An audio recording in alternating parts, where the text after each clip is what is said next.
And welcome back to the David67 Celtic News YouTube channel. This Friday afternoon video, just a wee post-match review of Celtic rather disappointing 5-1 defeat by Ajax yesterday evening in the Como Cup. Celtic will be playing tomorrow evening in the third-fourth playoff, and then a week later we'll have our first game of the season on Sunday afternoon against St Mirren. So in today's video, just going to have a wee look at the incidents, the goals, the stats, one or two wee thoughts regarding the game and the club, etc. Plus a wee bit of an update on a couple of Celtic's players who aren't really part of Celtic's first team squad at the moment. Celtic took on Ajax in the semi-final of the Como Cup, and Celtic started with a pretty strong team. I think it's going to be very close to the starting 11 next Sunday.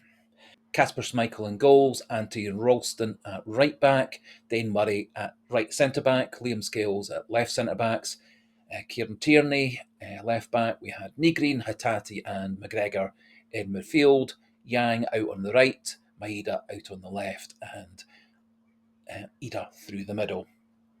I think that's pretty much going to be Celtic's starting 11 next Sunday, apart from obviously Alistair Johnston coming in at right back, Cameron Carter-Vickers coming in at right centre back, and we'll need to see how Shin Yamada and Adam Ida and Johnny Kenny and Callum Osmond all stack up over the next 7 days to see who's going to start that game and which of two of those other three are going to be on the bench. So I thought Celtic actually made a good start to the game. They were equal, if not better, than Ajax for the whole first half.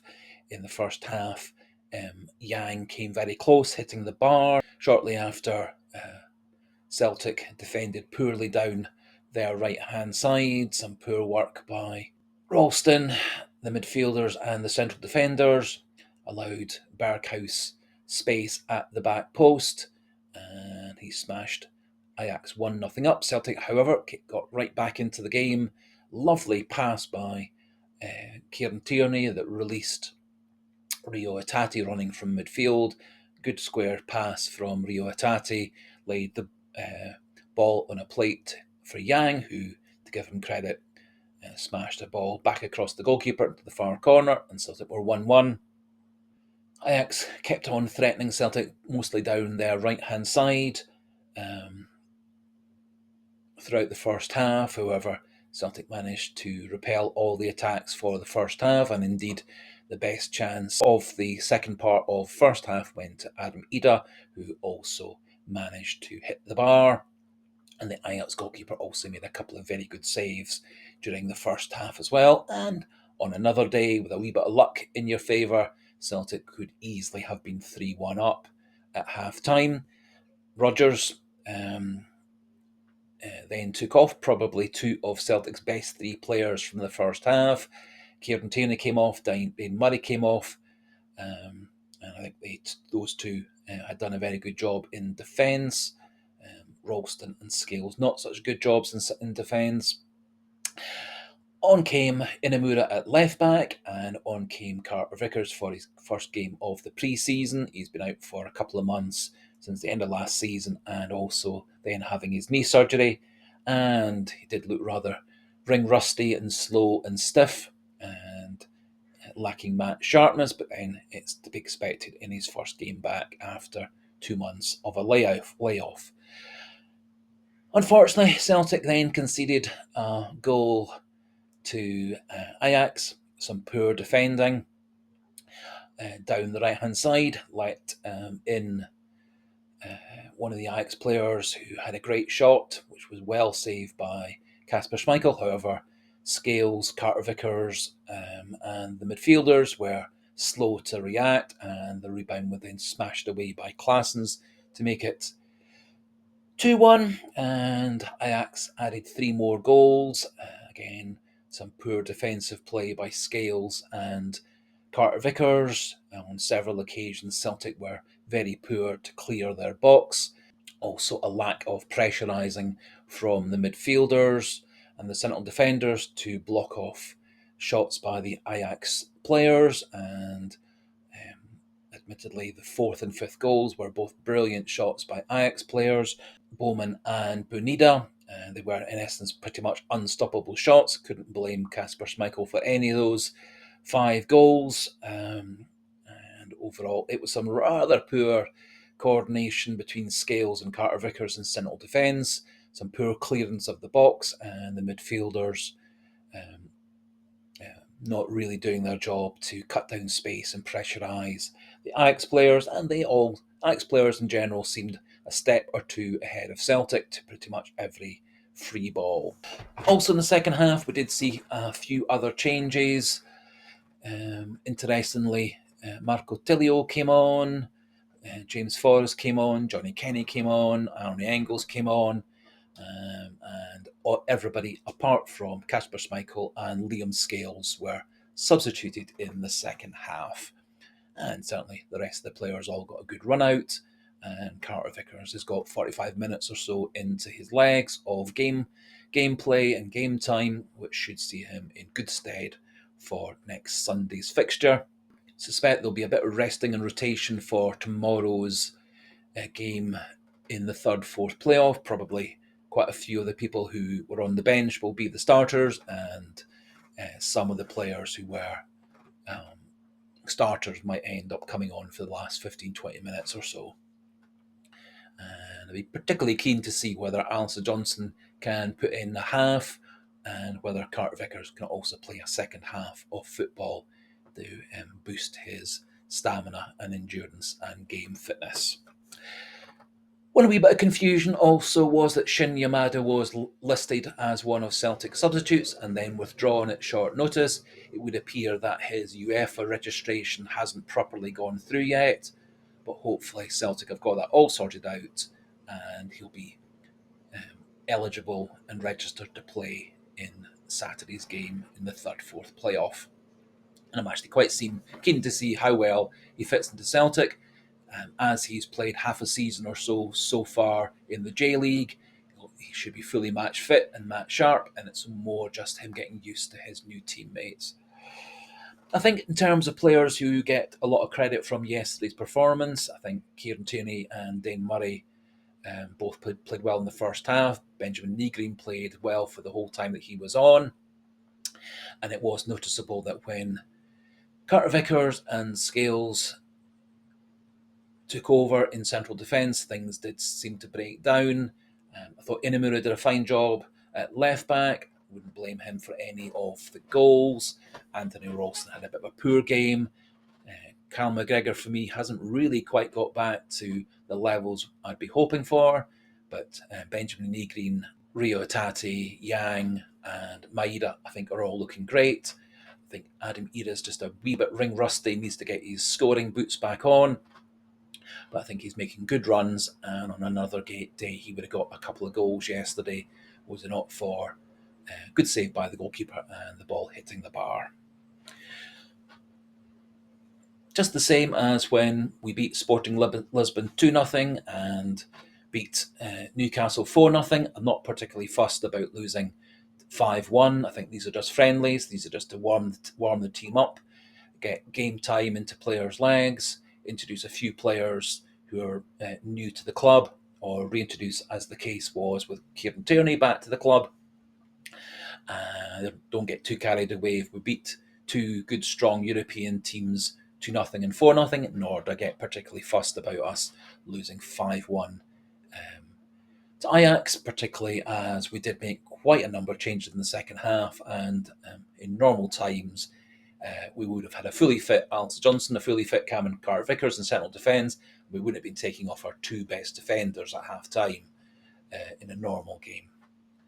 However, I fully hear lots of people's frustrations and annoyance and feeling that much more should be done. And Brendan Rodgers was his usual self, a wee bit whiny and so on, in essence blaming other people for Celtic's 5-1 defeat. In essence, he's got some very, very good players at the club.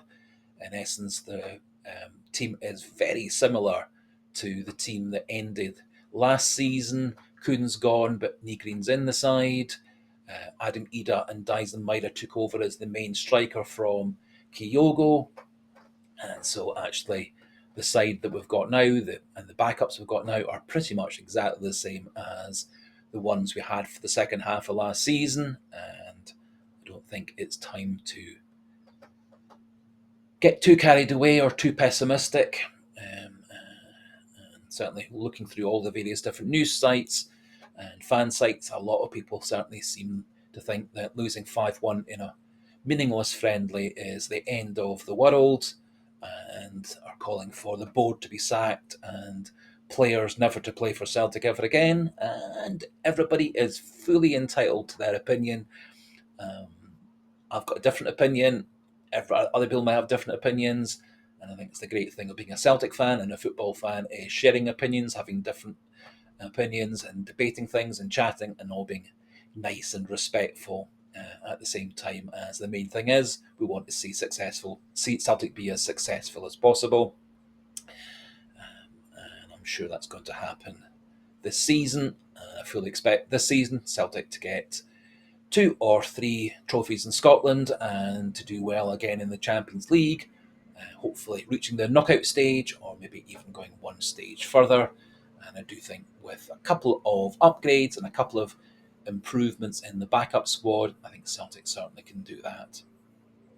And I'm very, very hopeful that Tierney and Yamada and Nygren are all going to turn into very good players for Celtic this season, and I'm fully expecting another couple of similar quality players to come in over the next 5 weeks or so until the transfer window ends. Just looking at some of the stats from yesterday's game, I think it also quite reinforces the fact that Celtic, despite the fact they lost 5-1, had lots of chances, lots of possession, and in most parameters, most things, they did very, very well. Looking at possession, Celtic had 53%, Ajax 47%. Celtic had 13 shots off, and Ajax 14. Celtic had 8 on targets, Ajax had 7 on targets. Both teams had 4 off targets. Celtic had 1 shot blocked, and Ajax had 3 shots blocked. That all kind of shows that Celtic had a bit more possession, just as many shots. We had more shots on target than them, except we wasted 3 very clear-cut chances, and they took pretty much all their chances, apart from a couple of saves by Kasper Schmeichel, and their goalkeeper made 7 saves, which again is quite a remarkable number. And we also hit the bar on a couple of occasions. Corners were 2-2. Passing accuracy was 90-87 in Celtic's favour. Tackles were 80% won by Celtic, 60% won by Ajax. Aerial duels were 56-44 to Celtic. And so pretty much in every category, Celtic were the better team, had more ball, more tackles, more passes successful, more wins in the air. And it was, in essence, wasting chances and good saves by their goalkeeper that stopped the score being different, and some poor defending in the second half, especially by Carter Vickers, Ralston, Scales, and the midfielders not really doing their job, tracking back to help out. As I said, there's a couple of wee bits of news stories just to update on, but neither of the players really are part of the first team squad. Stephen Welsh is back in training after his shoulder injury. I would suspect that means in that case he hasn't had the shoulder surgery I think he almost certainly should have, because he keeps on dislocating his shoulder. And in essence, he probably should. And the club should decide to give him 3 or 4 months off, have his surgery, have his recovery, and see then in January time whether to reintegrate him to the squad or to sell him off. I think in essence, the next time Stephen Welsh falls over awkwardly, he's just going to dislocate his shoulder. That's why I think he really should have an operation at this time. He will lose a wee bit of range of movement from his shoulder, but it would stop his shoulder coming out of joint every time he has a wee minor fall, as was the case against Cork a month or so ago. Other wee bit of news is Adam Montgomery, who has been at Celtic in the academy for a long time, occasionally has played some first team games, He has also spent a long time away on loan from Celtic. He is away on a season-long loan to Livingston. And it would appear that at the end of the loan, he'll be coming back to Celtic, as he still does have a year or two on his contract. After that, maybe at the end of that 1 year long loan, season long loan, Celtic might decide to sell him. Maybe Livingston, if they manage to stay up in the Scottish Premiership, maybe they'll buy him at the end of the season, but there is no buy clause or any other sort of clause in the loan deal that takes Montgomery off to Livingston. Hopefully this time he manages to keep himself fit, as a couple of times when he's been away on loan, he's got himself injured and had to come back to Celtic early for physiotherapy, cancelling his loan.